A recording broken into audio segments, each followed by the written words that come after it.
देखो, तो फिर जो मेरा पार्ट है वो है सॉइल साइंस। तो एक बार हम पहले देख लेते हैं कि जो आपके सिलेबस के अकॉर्डिंग है, जो आपका कोर्स आउटलाइन है उसके अकॉर्डिंग बेसिकली मैं जो अपनी एमएससी कर रही हूँ वो पंजाब एग्रीकल्चरल यूनिवर्सिटी से एग्रोनॉमी में। मेरी जीआरएफ रैंक 28 थी। तो मैं तुमको सॉइल साइंस पढ़ाऊंगी। मेरा नाम कृति है, ठीक है। Okay ma'am. देखो, सिलेबस के अकॉर्डिंग तुमको एक तो ऐसा रेडी से जो भी उसका सॉइल का चैप्टर है वो पढ़ना है, ठीक है। रेडी एंड रेडी से पढ़ना है, ठीक है। इसके बाद भी कुछ चीजें कुछ मुझे जो है वो समझ में मतलब कुछ चीजें जो है वो एक्स्ट्रा होंगी, जैसे कि जो न्यूट्रिएंट्स वाला पार्ट है उस पे बहुत क्वेश्चंस आते हैं, ठीक है। जो सॉइल फर्टिलिटी जिसको हम कहते हैं, सॉइल फर्टिलिटी वाला जो पार्ट है उस पे जो है वो क्वेश्चंस आते हैं, ठीक है। मेजर क्वेश्चन जो है वो हमारे सॉइल फर्टिलिटी वाले पार्ट पे आते हैं। स्ट्रक्चर और जो फिजिकल प्रॉपर्टीज जो सॉइल की है, जैसे कि सॉइल फिजिक्स वाला पार्ट जो होता है जिसमें हम स्ट्रक्चर पढ़ते हैं। उसके बाद उसके बारे में जितनी भी चीजें कि जैसे इसका हॉरिजन क्या है, ये सॉइल कैसे बनी है, वेदरिंग हुई है, ये सारी चीजें जो हम पढ़ते हैं ये हमारे सॉइल फिजिक्स के पार्ट में आती है। तो जो सॉइल फिजिक्स का पार्ट है उससे जो है सॉइल फर्टिलिटी के कंपैरिजन में, मतलब कि सॉइल फर्टिलिटी वाला पार्ट बेसिकली सॉइल केमिस्ट्री के पार्ट में आता है, ठीक है। इसमें आपकी सारी चीजें कवर हो जाएंगी। जो भी इसमें हमें न्यूट्रिएंट्स की जरूरत होती है, ठीक है, जो कि या तो जैसे कि मैक्रो माइक्रो न्यूट्रिएंट जो भी पढ़ते हो आप, फर्टिलाइजर्स पढ़ते हो, ये सारी चीजें जो है वो आपकी सॉइल केमिस्ट्री में आती है। तो सॉइल केमिस्ट्री में जो हमेशा क्वेश्चंस है वो हमेशा ज्यादा होते हैं, ठीक है। क्वेश्चन जो है वो हमेशा ज्यादा होते हैं सॉइल फिजिक्स के कंपैरिजन में, ठीक है। सॉइल वाले पार्ट से बेसिकली कुछ भी नहीं तो 15 क्वेश्चंस आते हैं एग्रोनॉमी में हर साल आपके जेआरएफ के लिए, ठीक है। जिसमें से ज्यादातर क्वेश्चन जो है वो सॉइल केमिस्ट्री से आते हैं, ठीक है। हमारी जो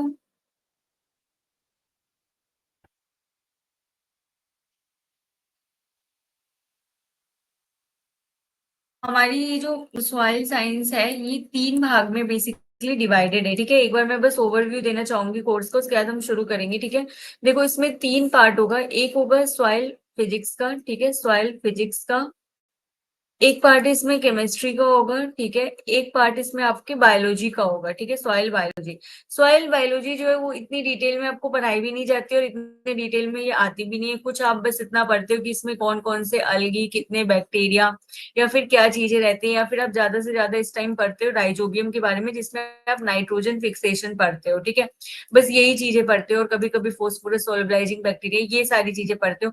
ये इतनी डेप्थ में पढ़ाई भी नहीं जाती और इतने डेप्थ में इससे क्वेश्चन आते भी नहीं है, ठीक है। ना तो आपके ऐसा रेडी में इसमें इतने डेप्थ में, ना तो रेडी एंड रेडी में, ठीक है। जो बेसिक चीजें हैं वो। उसके बाद फिर केमिस्ट्री। केमिस्ट्री में आपके पास आता है फर्टिलिटी वाला पार्ट, ठीक है। सॉइल फर्टिलिटी का पार्ट जो है वो आता है इसमें, ठीक है।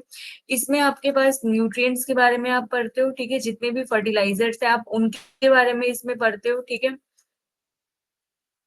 अब आता है सॉइल फिजिक्स का पार्ट। सॉइल फिजिक्स के पार्ट में आप इसका पूरा स्ट्रक्चर देखते हो, ठीक है।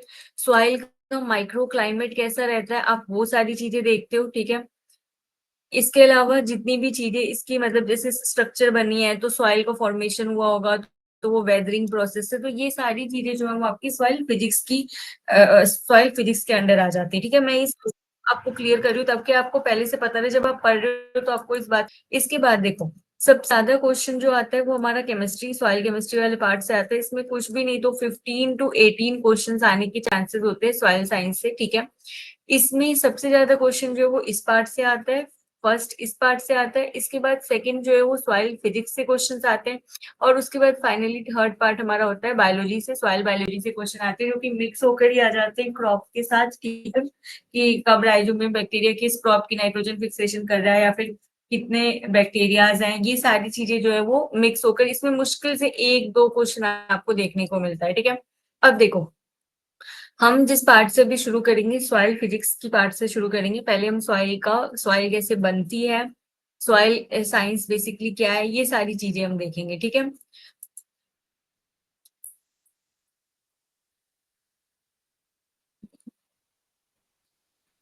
देखो, सॉइल सॉइल जो इसका डेफिनेशन है। एक्सक्यूज मी मैम, हाँ जी।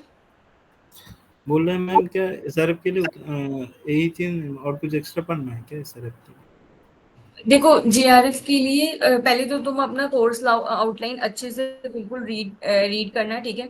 उसके अकॉर्डिंग जो भी चैप्टर है, जैसे कि जब तुम ऐसा रेडी और ready and ready book open करोगे तो उसमें तुमको ट्वेल्व के 3 चैप्टर मिलेंगे। दोनों बुक में 3-3 चैप्टर है, मुझे लगता है ऐसा रेडी में 2 ही चैप्टर है, ठीक है।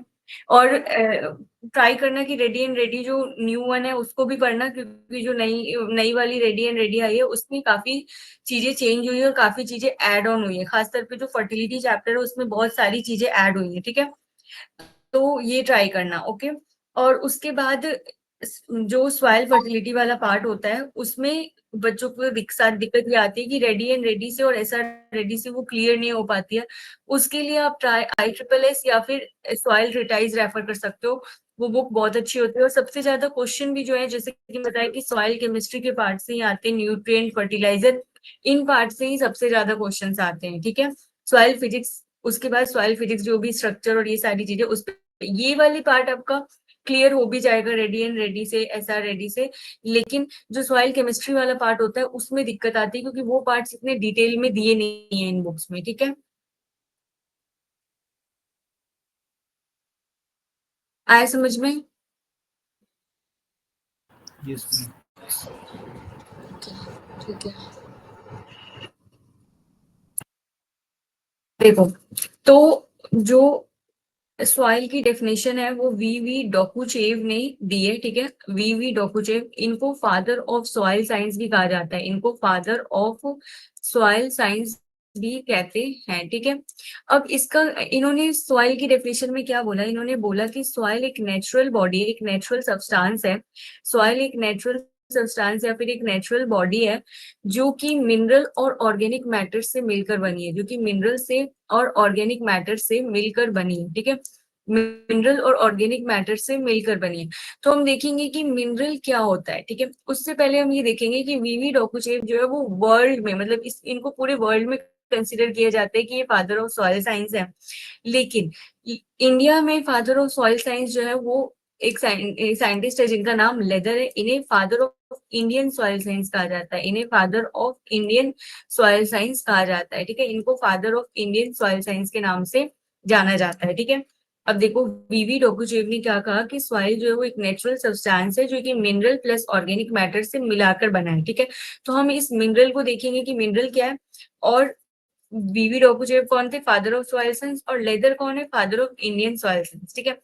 इसके बाद एक चीज जो हमको देखनी है वो है कि सॉइल और लैंड में क्या डिफरेंस होता है। देखो, जो लैंड होता है ना वो एक तरीके का पूरा फिजिकल इन्वायरमेंट है जिसमें सारी चीजें इंक्लूडेड है, ठीक है।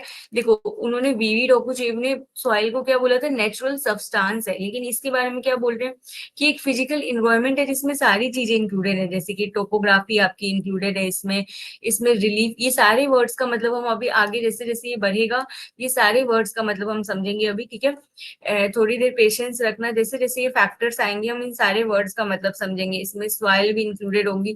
तो लैंड जो है वो एक तरीके का पूरा एक इन्वायरमेंट, एक फिजिकल इन्वायरमेंट है जिसमें सारी चीजें इन्वॉल्व, सारी चीजें मिलाकर वो लैंड बन रही है, ठीक है। लेकिन सॉइल कहते हैं, सॉइल केवल एक नेचुरल कंपोनेंट था, ठीक है, एक नेचुरल कंपोनेंट था। मतलब वो एक लैंड का बस कंपोनेंट है, वो पूरी तरीके से लैंड नहीं है, ठीक है, उसका एक पार्ट है बस, ठीक है, जिसको मिलाकर ये सारी चीजें बन रही हैं, ठीक है। तो हमें लैंड और सॉइल का मतलब समझ में आ गया कि दोनों में क्या डिफरेंस है। वो एक चीज फिजिकल इन्वायरमेंट है तो एक चीज नेचुरल कंपोनेंट है।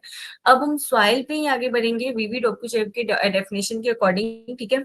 उससे पहले हम 2 वर्ड क्लियर करेंगे, जैसे कि एक होता है वर्ड पिडोजेनेसिस, ठीक है, पिडोजेनेसिस, और एक वर्ड होता है पिडोलॉजी, ठीक है, पिडोलॉजी, और होते हैं पिडोलॉजिस्ट, ठीक है। देखो, पेडोलॉजी क्या होता है कि ये प्रोसेस ऑफ सॉइल फॉर्मेशन होता है, ये होता है प्रोसेस ऑफ सॉइल फॉर्मेशन, ठीक है। पेडो सॉरी पेडोलॉजी क्या होता है, स्टडी ऑफ सॉइल, ठीक है, सॉरी माय मिस्टेक।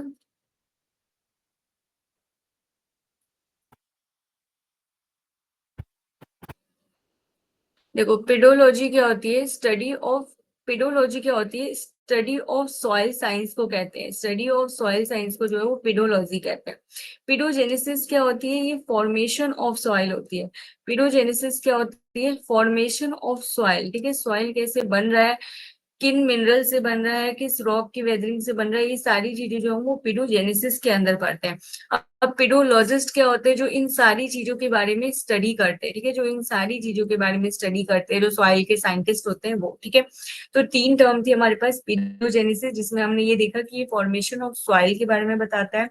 पीडोलॉजी जो है वो स्टडी ऑफ सॉइल है। पीडोलॉजिस्ट जो है वो स्टडी करते हैं जो सॉइल के बारे में, जो साइंटिस्ट एंड ऑल, उनको हम पीडोलॉजिस्ट कह रहे हैं। लैंड देख लिया, सॉइल देख लिया हमने, ठीक है। अब हम आगे बढ़ेंगे और देखेंगे कि सॉइल जो है, जैसे कि हमने मतलब वीवी डोकुचेव ने अपनी डेफिनेशन में बोला था कि सॉइल जो है वो मिनरल्स से मिलाकर बनती है, मिनरल्स और ऑर्गेनिक मैटर से मिलाकर बनती है। तो अब ये मिनरल्स क्या होते हैं, देखो, मिनरल्स जो होते हैं वो इनऑर्गेनिक सब्सटेंस होते हैं, inorganic chemical substance, inorganic substance होते हैं, ठीक है, जिनका स्ट्रक्चर, जिनका फिजिकल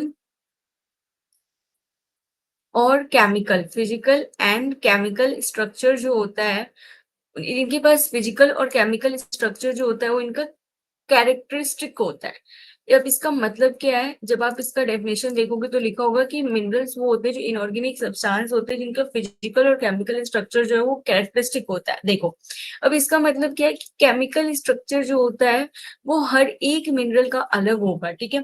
कोई भी मिनरल है उसका, जैसे कि हम कभी भी, जैसे हम अभी मिनरल का एग्जांपल नहीं दे रही मैं, एक एलिमेंट का एग्जांपल दूं तो जैसे कैल्शियम है, तो हम कैल्शियम को Ca के फॉर्म में लिखते हैं ना, हम पोटेशियम को के लिखते हैं, हम सोडियम को Na लिखते हैं। तो इन सब का जो नाम है, इन सब की केमिकल प्रॉपर्टीज ये सब अलग अलग है ना, तो उसी तरीके से इनके केमिकल स्ट्रक्चर भी जो है वो अलग अलग होंगे, ठीक है, लेकिन कैरेक्टरिस्टिक होंगे। मतलब कि अगर मैं एक मिनरल का नाम लिखूं, फॉर एग्जाम्पल मैं अगर कैओलिनाइट लिखूं, तो वो मिनरल का जो केमिकल स्ट्रक्चर होगा वो किससे अलग होगा, वो हो सकता है वो माउंट मोनेरोलाइट से अलग हो, तो वो उसका केमिकल स्ट्रक्चर, इसका केमिकल स्ट्रक्चर, जैसे ही मैं, अगर मैं Ca लिख कर देखती हूँ तो मुझे पता है कि वो कैल्शियम है, तो उसी तरीके से मैं कायोनाइट का कैल्शियम केमिकल स्ट्रक्चर देखूंगी तो मुझे पता है कि वो कायोनाइट है, ठीक है।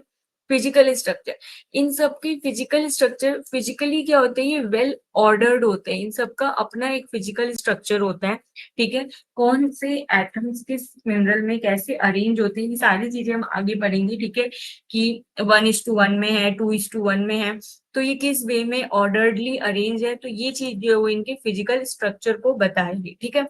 अब देखो, मिनरल क्या है, तो बेसिकली मिनरल है इनऑर्गेनिक सब्सटेंस जिनका कैरेक्टरिस्टिक, मतलब इनका अपना एक फिजिकल और केमिकल स्ट्रक्चर है, ठीक है। फिजिकली ये वेल ऑर्डर्ड होते हैं, ठीक है। आप जब भी डेफिनेशन पढ़ोगे तो आपको देखने में मिलेगा, आप जब भी रेडी एंड रेडी या ऐसा रेडी पढ़ोगे तो उसमें लिखेंगे फिजिकली ऑर्डर और कैरेक्टरिस्टिक स्ट्रक्चर है इनका, केमिकल स्ट्रक्चर होता है, ठीक है, उनका केमिकल स्ट्रक्चर होता है, ठीक है। अब देखो, हमें क्या जानना है कि मिनरल जो होते हैं वो 2 तरीके के होते हैं, मिनरल जो होते हैं,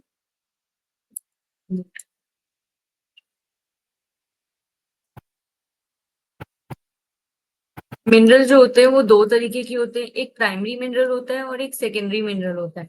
जो प्राइमरी मिनरल होता है वो डायरेक्ट रॉक के डिसॉल्व होने से जो डायरेक्ट बने, ठीक है, ये क्या होता है, ये डायरेक्ट इसका फॉर्मेशन होता है, जो प्राइमरी मिनरल होते हैं इनका फॉर्मेशन डायरेक्ट होता है।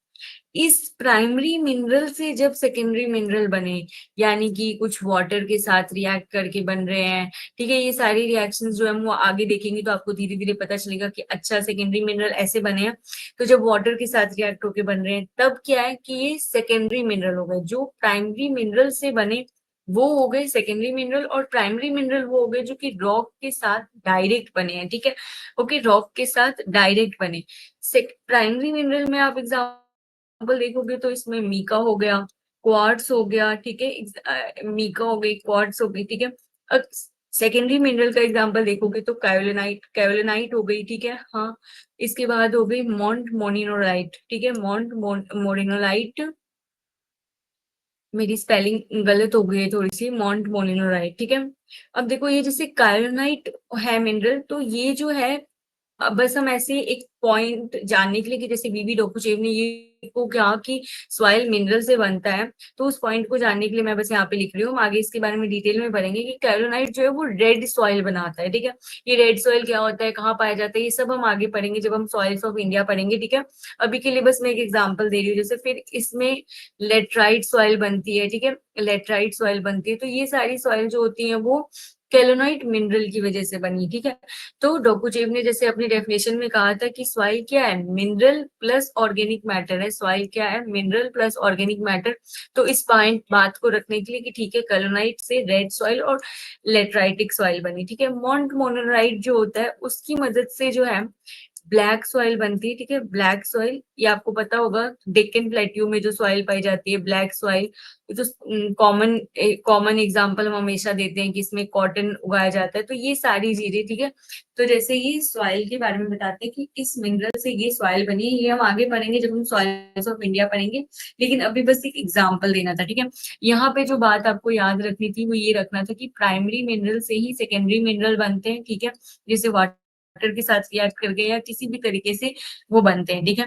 और डायरेक्ट अगर रॉक से जो है मिनरल बन रहा है तो वो मिनरल होते हैं प्राइमरी मिनरल, जिसमें कौन आ गया, मीका आ गई और क्वार्ट्स आ गए, ठीक है। मीका और क्वार्ट्स आते हैं, ओके। अब देखो, ये तो हमारी मिनरल्स की बात हो गई। अब हमको रॉक्स की बात करनी पड़ेगी। जब हम हमेशा बचपन में कभी भी सुनते थे तो हम यही सुनते थे कि रॉक्स की वेदरिंग से जो है वो सॉइल का फॉर्मेशन होता है, ठीक है। तो ये जो रॉक्स होते हैं वो कितने तरह के होते हैं, 3 तरीके के रॉक्स होते हैं हमारे पास, ठीक है। एक होता है इग्नियस रॉक्स, ठीक है। एक होता है इग्नियस रॉक्स, एक होता है मेटामॉर्फिक रॉक्स, एक होता है सेडिमेंट्री रॉक्स, ठीक है। एक होता है सेडिमेंट्री रॉक्स। अब देखो इग्नियस रॉक कैसे बनता है। इग्नियस रॉक जब भी कोई वोल्केनिक इरप्शन होता है, जब भी कोई वोल्केनिक इरप्शन होता है तो उसके बाद जो भी मॉल्टेन मैग्मा सब कुछ बाहर आता है, उस मैग्मा के कूल डाउन होने से जो मॉल्टेन मैग्मा बाहर आता है, वो जो मैग्मा बाहर आता है उसके कूल होने की वजह से जो रॉक्स बनते हैं, उसके कूल होने की वजह से जो रॉक्स बनते हैं उसे हम बोलते हैं इग्नियस रॉक्स। उसको हम कौन सा रॉक्स बोलते हैं, इग्नियस रॉक्स बोलते हैं। इग्नियस रॉक में आपको मोस्ट कॉमन एग्जांपल देखने को मिलते हैं बसाल्ट और ग्रेनाइट, ठीक है, बसाल्ट और ग्रेनाइट। अब देखो, बसाल्ट जो है वो ब्लैक सॉइल का फॉर्मेशन करता है। बसाल्ट की वेदरिंग से ब्लैक सॉइल बनती है, ठीक है। बसाल्ट की वेदरिंग से ब्लैक सॉइल बनती है, ओके। इसके बाद ही ग्रेनाइट। ग्रेनाइट की वेदरिंग से, अगर अभी ये चीज याद ना भी हो तो कोई दिक्कत की बात नहीं है, जब हम सॉइल्स ऑफ इंडिया पढ़ेंगे तो हम उसमें पढ़ेंगे कि किस रॉक के, किस मिनरल के वेदरिंग से कौन सी सॉइल बनती है। अभी बस ये एक एग्जांपल देने के लिए ताकि अच्छे से समझ में आए, ठीक है। इग्नियस रॉक हो गए, ओके। हम पहले एक बार सेडिमेंट्री रॉक देखेंगे, फिर मेटामॉर्फिक रॉक्स देखेंगे। अब सेडिमेंट्री रॉक्स क्या होती है, सेडिमेंट्री रॉक्स बेसिकली सेडिमेंट्स, इनके नाम में ही पता चल रहा है सेडिमेंट्स से बनती है। मतलब कोई छोटे मोटे पत्थर जो थोड़े से थोड़े से वेदर्ड हैं, सेडिमेंट जैसे हैं, मतलब ज्यादा बड़े भी नहीं है, उन रॉक्स की वेदरिंग, उन वो जो रॉक्स होती हैं वो हमारी सेडिमेंट्री रॉक्स होती है, ठीक है। सेडिमेंट्री रॉक्स में जो एग्जांपल आपको देखने को मिलता है, मोस्ट कॉमन एग्जांपल वो है सैंड स्टोन, ठीक है। जो मोस्ट कॉमन एग्जांपल आपको देखने को मिलता है सैंड स्टोन। इसमें भी एग्जांपल अगर मैं दूं, रेड सैंड स्टोन, आप सबको पता होगा रेड फोर्ट जो है वो हमारा सैंड स्टोन से बना हुआ है, ठीक है। रेड फोर्ट जो है वो हमारा किस पत्थर से बना है, ये मोस्ट कॉमनली आज क्वेश्चन भी होता है कि कौन से सैंड स्टोन या कौन से पत्थर से रेड फोर्ट बनाया गया है, तो रेड सैंड स्टोन से बनाया गया है, इसको हम लाल किले, ठीक है, सेडिमेंट्री रॉक्स, ओके। अब देखो मेटामॉर्फिक, मेटामॉर्फिक रॉक को मैंने इंटेंशनली बीच में लिखा, ये दोनों रॉक से बन सकती है, ठीक है। दोनों रॉक से बन सकती है, इग्नियस रॉक से भी बन सकती है, सेडिमेंट्री रॉक से भी बन सकती है, ठीक है। बस क्या चाहिए, हीट और प्रेशर चाहिए, ठीक है। हीट और प्रेशर चाहिए, ठीक है। हीट और प्रेशर दोनों ही रॉक्स पे अगर अप्लाई हो जाए तो वो इग्नियस रॉक्स का फॉर्मेशन कर सकते हैं, ठीक है। हीट और प्रेशर के एप्लीकेशन से आपके मेटामॉर्फिक रॉक्स बनती है, वो इग्नियस से भी बन सकती है, ठीक है, एरो ध्यान से देखना, वो सेडिमेंट्री से भी बन सकती है। मेटामॉर्फिक रॉक्स में जो एग्जांपल है वो है लाइमस्टोन और दूसरा है डोलोमाइट, ठीक है। एक एग्जांपल है डोलोमाइट। डोलोमाइट आपने पढ़ा भी होगा केमिस्ट्री में, मैग्नीशियम का मिनरल होता है, ये मैग्नीशियम होता है। लाइमस्टोन जो होता है वो उसमें कैल्शियम होता है, ठीक है। लाइमस्टोन जो होता है उसमें कैल्शियम होता है। तो हमने मिनरल पढ़ा और रॉक्स पढ़ा, ठीक है। यहाँ तक किसी को कोई डाउट है स्टूडेंट्स? अभी हमने नो सॉइल मैम। का डेफिनेशन देखा, लैंड का डेफिनेशन देखा, वीवी डोकुचेव कौन थे उनके बारे में देखा, और हमारे Indian father of soil science कौन है वो देखा, और मिनरल देखा, और रॉक्स के टाइप्स देखे। यहाँ तक किसी को कोई डाउट है? No ma'am. Okay Vipin, Ankush, okay no right, no okay ma'am. ठीक है ठीक है, थैंक यू। चलो तो फिर मैं आगे कंटिन्यू करती हूँ, ओके। कोई भी डाउट हो तो पूछ सकता है। सबको समझ आ रहा है ना दिलीप? Yes ma'am. है ना? जिसको भी कोई भी नो डाउट हो प्रॉब्लम। किसी को भी पूछ लेना, है ना? अच्छा लग रहा है ना ओके पढ़ने में? यस मैम, अभी तो मैम बेसिक चल रहा है तो समझ में आ रहा है सब। अच्छा ठीक है, जहां पे भी ना आए मैम से पूछ लेना, ठीक है? कोई भी, सभी पूछ ओके सकते हैं। Okay ma'am. मैं आगे कंटिन्यू करती हूँ।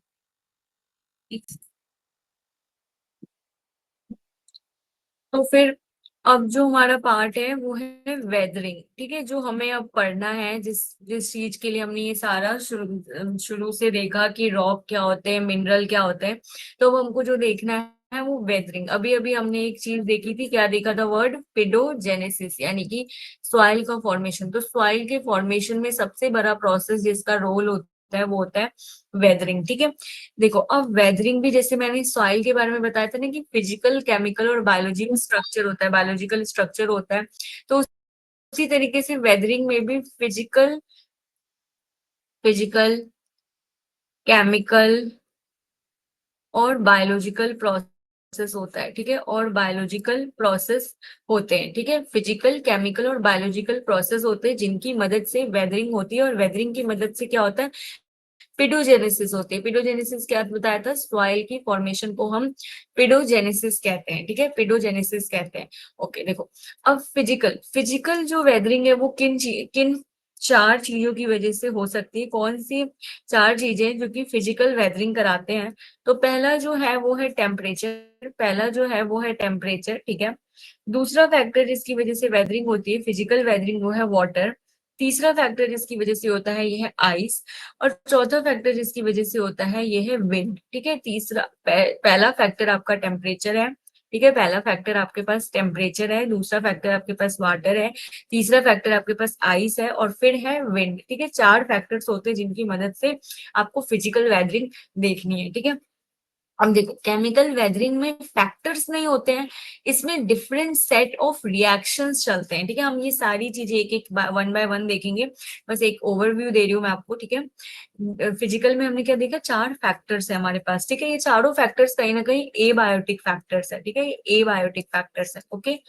अब देखो, केमिकल जब आप केमिकल वेदरिंग, केमिकल प्रोसेसेस देखोगे, जब आप केमिकल मतलब जब आप केमिकल वेदरिंग की बात करोगे तो इसमें ना सेट्स ऑफ रिएक्शंस चलते हैं, ठीक है। जैसे कि सॉल्यूशन, हाइड्रोलिसिस, हाइड्रेशन, ये सारी चीजें होती है, ठीक है। हाइड्रेशन, ये सारी चीजें जो होती है वो इसमें चलती है केमिकल वेदरिंग में। ये इसमें 6 प्रोसेस होते हैं बेसिकली, हम वन बाय वन देखेंगे, ठीक है इसको। अब बायोलॉजिकल बायोलॉजिकल फैक्टर जो होते हैं इनको आप बोल सकते हो कि बायोटिक है, मतलब लिविंग, लिविंग, ठीक है। लिविंग फैक्टर्स, ठीक है। यहाँ पे क्या था? एबायोटिक का मतलब था नॉन लिविंग फैक्टर्स से, ठीक है। अब बायोलॉजिकल में क्या है? बेसिकली कोई भी बैक्टीरिया या फिर फंजाई या फिर कोई भी, जैसे प्लांट के रूट्स होते हैं, अर्थवर्म होता है, ठीक है, निमाटोड्स, बहुत सारी चीजें जो है वो सॉइल में रहती है। तो ये सब जो है सॉइल में जब रहती है ना, तो कुछ ना कुछ अपनी तरफ से केमिकल, कुछ ना कुछ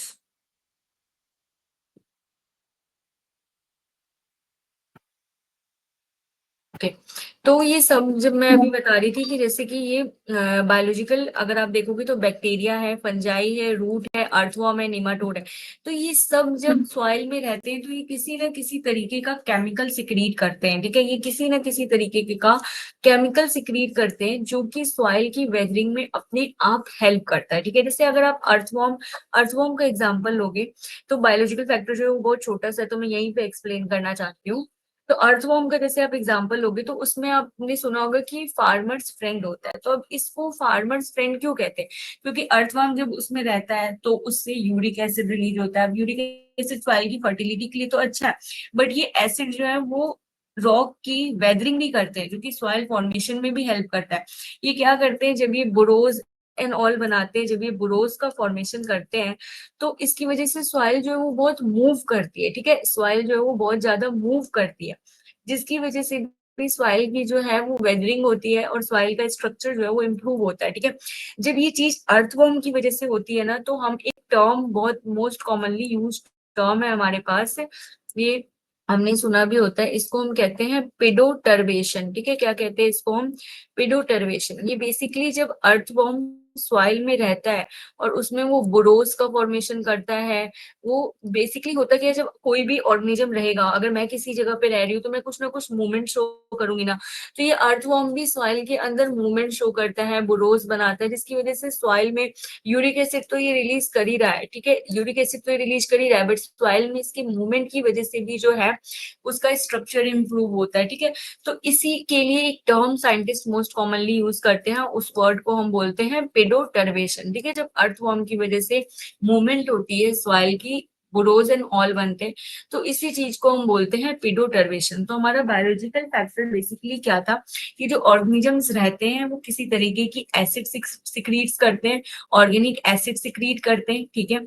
कई बार कुछ भी नहीं तो बस CO2 बनाते हैं, यही CO2 जो है वो वाटर में, सॉइल में जब वाटर होता है उसके साथ कंबाइन होके H2CO3 बनाता है, कार्बोनिक एसिड, ठीक है, कार्बोनिक एसिड का फॉर्मेशन कर लेता है, ठीक है। ये ऑर्गेनिजम्स ने रिलीज किया, ये ऑर्गेनिजम्स ने क्या रिलीज किया? CO2 रिलीज किया।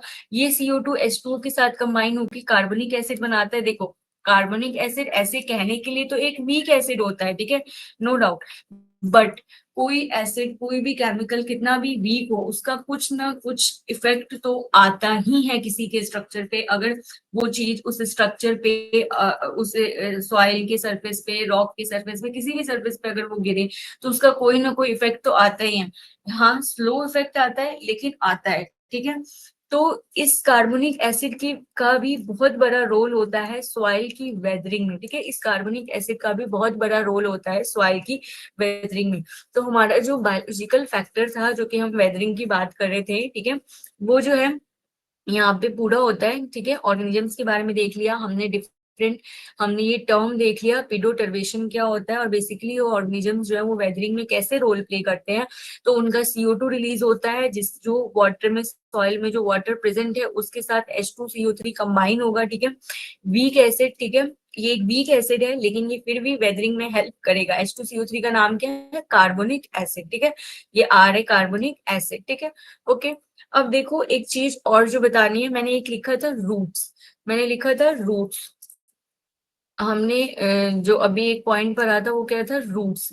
तो रूट्स जो होते हैं वो कैसे अफेक्ट करते हैं? जो प्लांट की रूट्स होती हैं वो कहीं ना कहीं पेनिट्रेट करने की कोशिश करती हैं रॉक्स में एंड ऑल, तो उसकी वजह से रॉक्स जो है वो स्मॉल स्मॉल फ्रेगमेंट्स में ब्रेक होने लगते हैं, स्मॉल फ्रेगमेंट्स में ब्रेक होने लगते हैं।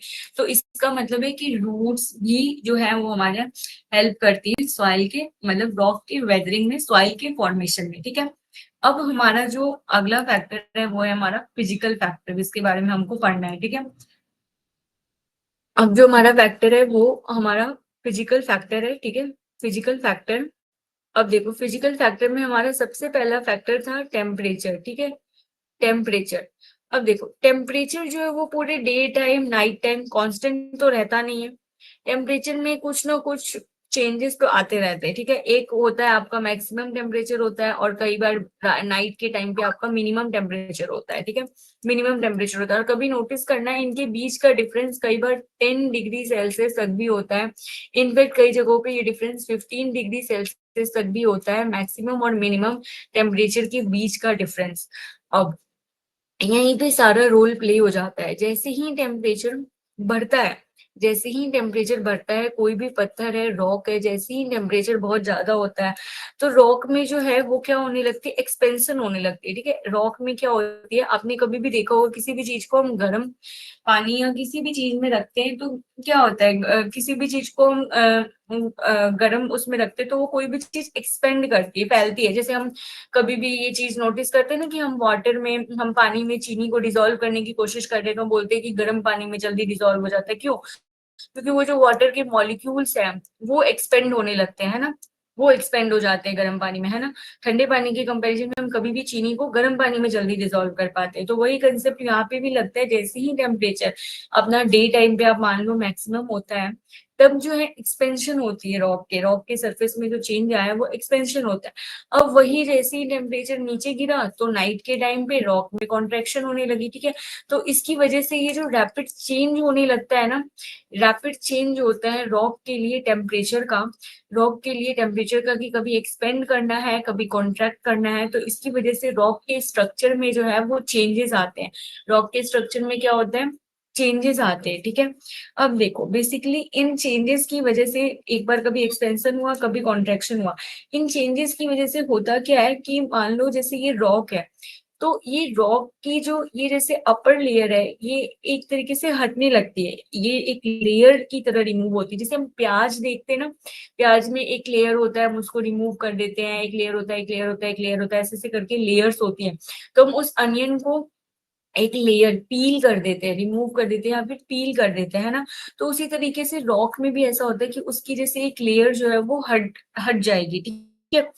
तो उसी चीज को ये बोलते हैं कि इस प्रोसेस को वो अनियन पीलिंग भी बोलते हैं, ठीक है। इस प्रोसेस को वेदरिंग के जो टेम्परेचर की वजह से एक्सपेंशन और कॉन्ट्रैक्शन होने की वजह से रॉक के सरफेस की पीलिंग होती है, उस चीज को हम क्या बोलते हैं, अनियन पीलिंग भी बोलते हैं। इस प्रोसेस को हम अनियन पीलिंग या फिर एक्सफोलिएशन कहते हैं। अब एक्सफोलिएशन क्या है, एक्सफोलिएशन मतलब किसी चीज को रिमूव करना, एक्सफोलिएशन किसी चीज को रिमूव करना, ठीक है। एक्सफोलिएट करते हैं ना, इसका मतलब होता है किसी चीज को, किसी डेब्रिस को, किसी चीज को रिमूव करना। अनियन पीलिंग बेसिकली इसको इसलिए बोल रहे हैं, जैसे हम ये बिल्कुल उस तरीके से होता है। आप नेट पे जब बाद में सर्च करोगे, जब क्लास एक बार खत्म हो जाए तो इस टर्म को सर्च करना, तो आप देखना ये बिल्कुल अनियन की तरह, जैसे हम अनियन का एक कवर हटाते हैं तो उसी तरह ये रॉक का जो पहला कवर हटता है तो उसी चीज को हम क्या बोलते हैं, अनियन पीलिंग। फिर इस प्रोसेस को बोल रहे हैं, ठीक है।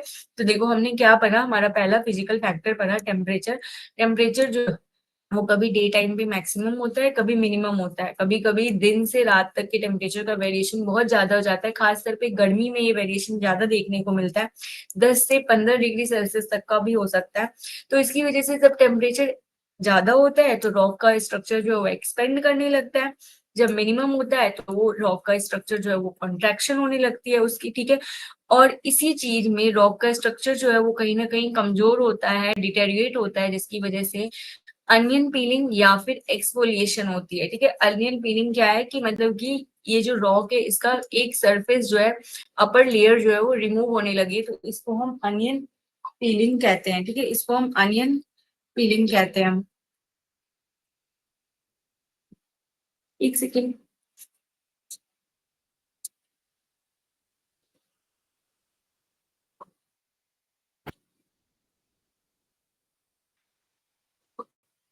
सॉरी सॉरी, वो मेरे पेरेंट्स का कॉल आ रहा था, सॉरी।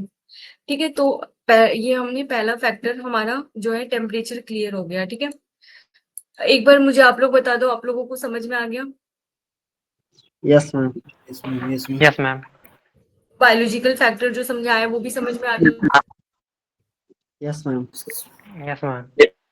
यस ठीक मैम। है, ठीक है। तो टेम्परेचर हो गया, अब हम देखेंगे वाटर के बारे में। हमारा सेकंड फैक्टर जो मैंने उस टाइम लिखा था वो क्या था, वाटर, ठीक है। सेकंड फैक्टर जो था वो वाटर, ठीक है। अब देखो वाटर क्या वाटर कैसे अफेक्ट करता है? वाटर जो होता है वो फ्लो कर, वाटर बेसिकली क्या कह रहे हैं कि वाटर जो है जैसे जैसे फ्लो करता है, तो जब वो फ्लो करता है तो वो केवल प्योर वाटर नहीं होता, उसमें साथ में जो है वो सेडिमेंट्स भी आते हैं, ठीक है, सेडिमेंट्स भी आते हैं। तो बेसिकली मान लो अगर ये एक रॉक है और इस पे जो है वाटर फ्लो करता हुआ आ रहा है, ठीक है, और ये अपने साथ कुछ सेडिमेंट्स को भी लेके आ रहा है, कुछ सेडिमेंट्स को भी लेके आ रहा है, ठीक है, तो होगा क्या कि जब मैं ये रॉक के सरफेस पे मतलब बार बार फ्लो होगा, एक बार में नहीं होगा, लेकिन जब बार बार ऐसे करके फ्लो होती जाएंगी और ये सेडिमेंट्स की वजह से ये टकराती जाएंगी, तो रॉक सरफेस पे बेसिकली एक टर्म यूज करते हैं कि इससे एब्रेशन होगा, ठीक है, ये टर्म यूज करते हैं कि इससे क्या होगा, एब्रेशन ऑफ रॉक सरफेस होगा, जिससे जो है वो वेदरिंग होगी और सॉइल का फॉर्मेशन होगा, ऑयल का फॉर्मेशन होगा, जिससे जो है वो वेदरिंग होगी और सॉइल का फॉर्मेशन होगा, ठीक है। अब देखो फ्लोइंग ऑफ वाटर, इसका आपने बहुत कॉमन एग्जांपल देखा होगा, जैसे कभी कभी आपने देखा होगा कि समुद्र है और उसके बीच में ऐसे करके आर्च जैसे बने हुए हैं रॉक्स के, ठीक है, ऐसे करके केव्स बने हुए हैं रॉक सरफेस पे, आर्क या फिर केव्स ऐसे बने होते हैं, ठीक है।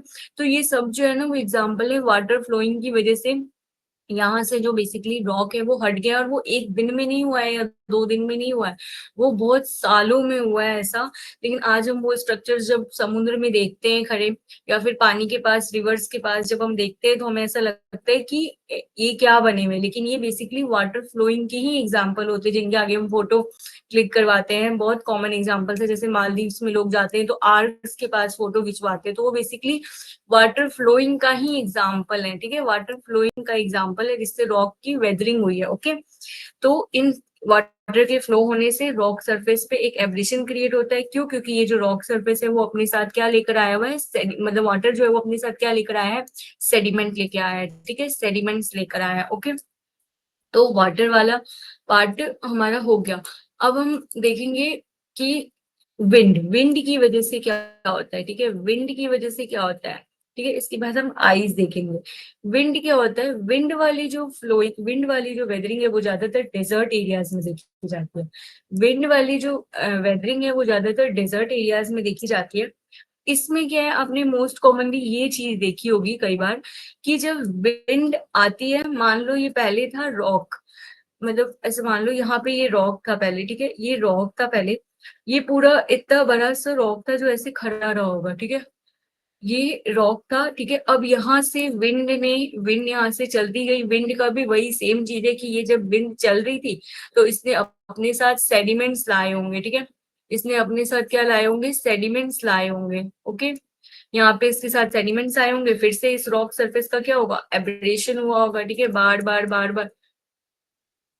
बार लग रही है, तो फिर इसकी वजह से क्या हुआ होगा, एब्रेशन हुआ होगा, ठीक है, रॉक सरफेस का क्या है, एब्रेशन हुआ, ठीक है।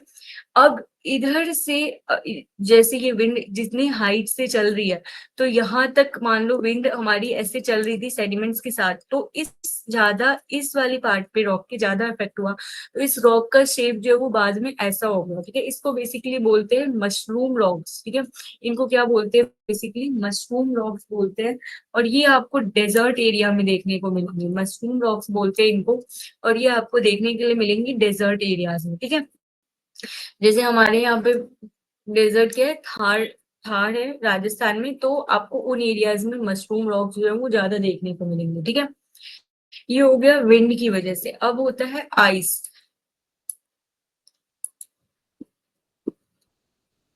सॉरी, अब होता है आइस की वजह से। आइस की वजह से वेदरिंग क्या होती है, देखो, जब हम रॉक की बात करते हैं तो रॉक्स में जब ये वेदरिंग हो रही होती है ना, तो कुछ क्रैक्स डेवलप हो जाते हैं, इन रॉक्स में कुछ क्रैक्स डेवलप हो जाते हैं। इसी टाइम मतलब ये रॉक्स के स्ट्रक्चर पे जब मान लो रेनफॉल हो रही है, बारिश हो रही है, टेम्परेचर की वजह से कॉन्ट्रैक्शन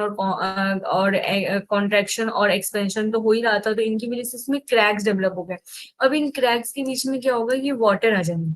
अब ये जो वाटर आ गई है, तो जैसे लो टेम्परेचर होता है कुछ एरियाज में, जब लो टेम्परेचर होता है तो ये रॉक्स के अंदर में ही ये जो पानी है वो जमने लगता है, ठीक है। ये पानी क्या हो जाता है, फ्रीज हो जाता है, ये पानी जो है वो जमने लगता है, जिसकी वजह से क्या होगा, रॉक के स्ट्रक्चर पे फिर से प्रेशर बनता है और वो जो है वो डिस्टॉर्ट होने लगती है, डिटोरिएट होने लगती है, और उसकी वजह से भी जो है वो रॉक्स में वेदरिंग देखने को मिलती है, ठीक है, रॉक्स में वेदरिंग देखने को मिलती है। और एक ये बोलते हैं कि ग्लेशियल भी जो होता है उसकी वजह से भी वेदरिंग होती है, क्योंकि ऑब्वियसली बात है कि कितना बड़ा होता है, ये जब फ्लो करते हुए ऊपर से नीचे तक आ रहा है, रिवर में नीचे पत्थरों से टकरा रहा है, तो इसकी वजह से भी वेदरिंग होगी। हमने देखा था ना मूवी में, ग्लेशियर से ये टकराने से शिप अगर डैमेज हो सकती है, तो फिर पत्थर से जब ये ग्लेशियर ऊपर से फ्लो होते हुए आते हैं, तब जब ये पत्थरों से टकराते होंगे, जब ये रॉक्स से टकराते होंगे, तब रॉक्स का क्या हाल होता होगा, तब तो वेदरिंग कंपलसरी है कि होएगी ही होएगी, क्योंकि रॉक्स के स्ट्रक्चर इतने मजबूत नहीं होते जितना ग्लेशियर, कहने के लिए बस पानी का बर्फ ही है, लेकिन वो इसका जो स्ट्रक्चर होता है वो बहुत ज्यादा मजबूत होता है, ठीक है। तो उस टाइम पे भी वेदरिंग होती है, ठीक है। तो दो तरीके से, आइस की वजह से वेदरिंग हो गई, विंड की वजह से वेदरिंग हो गई, टेम्परेचर देख लिया हमने और वाटर देख लिया, ठीक है। फिजिकल वेदरिंग में किसी को कोई डाउट है यहाँ तक?